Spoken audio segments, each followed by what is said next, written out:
pale wind in a tall tree. From The Wind in the Tree by Herman Bosman. It was a simple story that Gerrit van Biljon told me, and he took a long time over it. And when he had finished with the telling, it was like no story at all. And that was one of the reasons why I liked his story. I'm planting blue gum trees, Gerrit van Biljon said, in those holes that I am digging for shade. I was speechless. But trees, neef Gerrit, I said.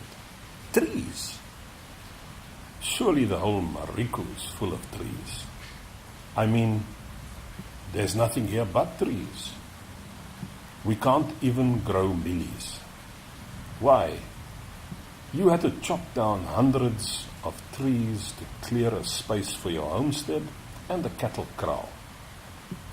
And they're all shady trees too. Gerrit van Biljon shook his head, and he told me the story of how he met his wife Sari on her father's farm in Schweizereineke, in front of the farmhouse under a tall blue gum.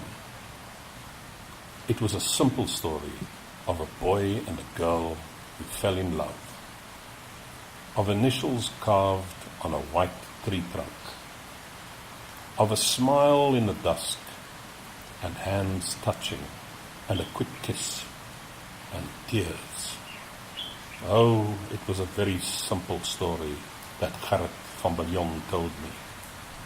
And as he spoke, I could see that it was a story that would go on forever. Two lovers in the evening, and a pale wind in a tall tree.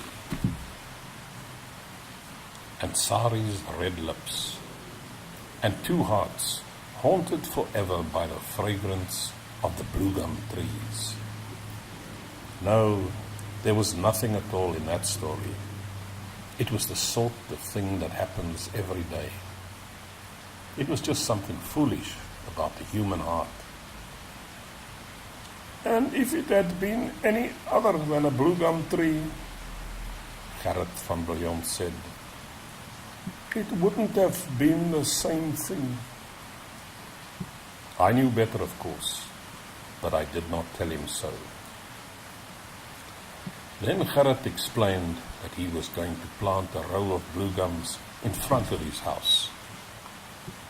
I've ordered the plants from the government test station in Potchefstroom, he went on. I'm getting only the best plants.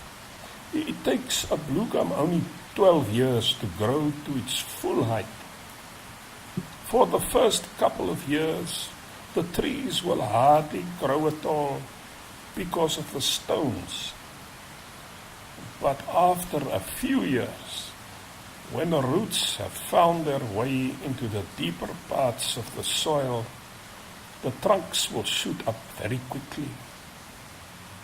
And in the late afternoons, I shall sit under the tallest blue gum with my wife beside me and our children playing about. The wind stirring through a blue gum makes a different sound from when it blows through any other tree. And a blue gum shadow on the ground has a feeling altogether different from any other kind of shadow. At least, that's how it is for me. Gerrit van Biljon said that he didn't even care if a pig occasionally wandered away from the trough at the back of the house at feeding time and scratched himself on the trunk of one of the trees.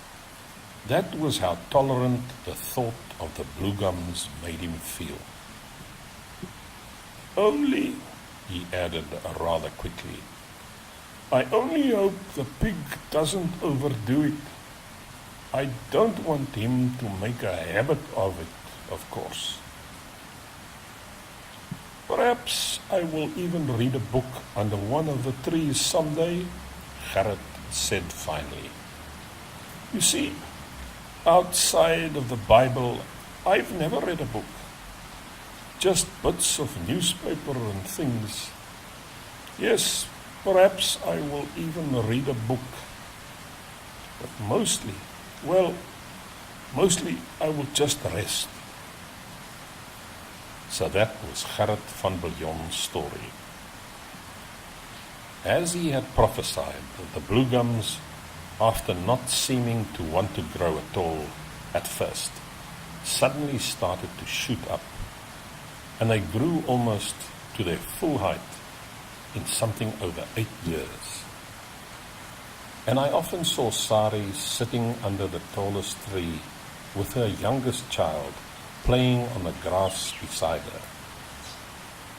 And I was sure that Gerrit van Biljon rested as peacefully under the withak by the foot of the koppie at the far end of the farm as he would have done in the bluegum's shade.